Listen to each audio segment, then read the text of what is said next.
মমতা নাকি ঋতব্রত, নাকি দিল্লির বিদ্রোহী শিবির। ত্রিখণ্ডিত তৃণমূলের শহীদ তর্পণ দেখল গোটা রাজ্যবাসী।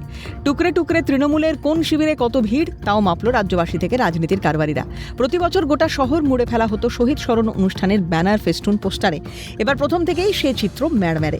মঞ্চ জুড়ে তারকাদের ঝলমলে উপস্থিতি এখন অতীত। আজ স্মৃতি তর্পণের দিন। ভারাক্রান্ত হৃদয়ে সেই ভাইদের আমরা স্মরণ করেছি। কংগ্রেসের অঙ্গীকার, কোনো মায়ের কোল খালি হবে না আর। এটাই আমাদের শপথ জোর জুলুম গুন্ডারাজের বিরুদ্ধে, বললেন প্রদেশ সভাপতি শুভঙ্কর সরকার।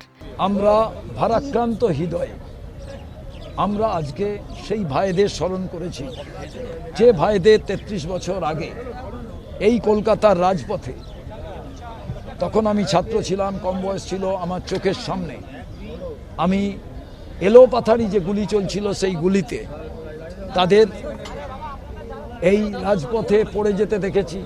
বুক থেকে রক্ত বেরিয়ে কালো পিচকে লাল করে দিতে দেখেছি। সেই রক্তে যুব কংগ্রেসের পতাকা ভিজে গিয়েছে। যেই পতাকা নিয়ে সে বাড়ি থেকে অন্যায়ের বিরুদ্ধে আন্দোলনের জন্য, গণতন্ত্র রক্ষার জন্য সে এসে সেদিন মহাকরণ অভিযানে সামিল হয়েছিলেন। আজকে আমাদের স্মৃতিতর্পণটা ছিল এটাই। মঞ্চের ঠিক যেখানে আমরা বলছিলাম তার নিচে লেখা আছে, কংগ্রেসের অঙ্গীকার, কোনো মায়ের কোল খালি হবে না আর। এটাই কিন্তু আমাদের শপথ, এবং সেই শপথ জোর জুলুম গুন্ডাবাজের বিরুদ্ধে। আমরা দেখলাম কি এই স্মৃতিতর্পণ অনুষ্ঠান সামান্য। মৃতদেহের চুল ছিঁড়ে কি কেউ মৃতদেহ হালকা করতে চায়? পরিত্যক্ত শক্তিকে আক্রমণ কে করবে, কেনই বা করবে? তৃণমূল নেই, শুধু ভেসে থাকার চেষ্টা। তৃণমূলকে বাংলার মানুষ বিসর্জন দিয়েছে, কটাক্ষ বিজেপি রাজ্য সভাপতির। মৃতদেহের চুল ছিঁড়ে কেউ মৃতদেহকে হালকা করতে চায়? একটা মৃত সময়, একটা পরিত্যক্ত শক্তি, তাদের আক্রমণ করতে কে যাবে, কেন যাবে?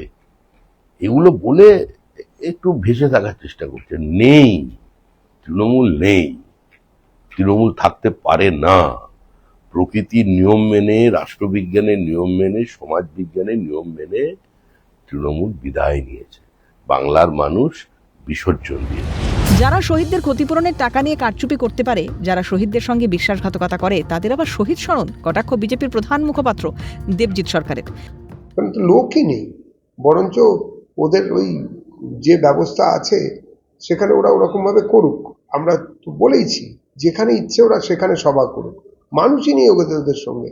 যারা নিজেদের শহীদদের জন্য রেকমেন্ড করা কমিশনের 20 লাখ টাকাও চুরি করে, যারা নিজেদের আহত সমর্থকদের সঙ্গে বিশ্বাসঘাতকতা করে, যাদের 5 লাখ টাকা দেওয়ার কথা তাদের 15,000 টাকা দিয়ে চুপ করে ঘাপটি মেরে বসে থাকে, তাদের আবার শহীদ স্মরণ আর তাদের আবার ওইসব সম্মেলন, সেটা আবার ভাঙচুর করতে বিজেপি যাচ্ছে। বিজেপির আর কোনো কাজ নেই। 21শে জুলাই সার্কাস হতো, যিনি এই ঘটনায় জড়িত ছিলেন তাকেই বিধায়ক ও মন্ত্রী করা হয়েছে। এবার 21শে জুলাইয়ের ফাইল খুললে সব স্পষ্ট হবে, যেটা সবার জানা উচিত। মন্তব্য বিজেপি নেত্রী লকেট চট্টোপাধ্যায়ের। হ্যাঁ, এটা তো বলেছি যে 21শে জুলাই ফাইল খোলা হবে, মুখ্যমন্ত্রী বলেছে।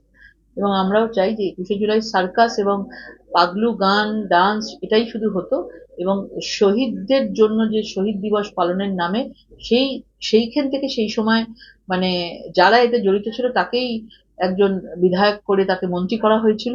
সুতরাং 21শে জুলাইয়ের নামটা নিয়ে বিজনেস চলেছে, প্রমোশন চলেছে, নিজেরা প্রমোট করেছে নিজেদেরকে 21শে জুলাইয়ের ওপর, শহীদদের ওপর নির্ভর করে। যেভাবে সিঙ্গুরের চাষিদের উপর নির্ভর করে সিঙ্গুর আন্দোলনকে সামনে নিয়ে গিয়ে উনি মুখ্যমন্ত্রী হয়েছিলেন।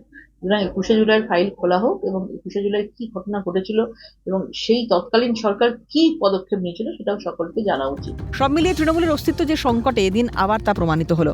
আর শহীদ পরিবার দেখলো কে তাদের পাশে দাঁড়াতে এগিয়ে এলো। ক্যালকাটা নিউজ।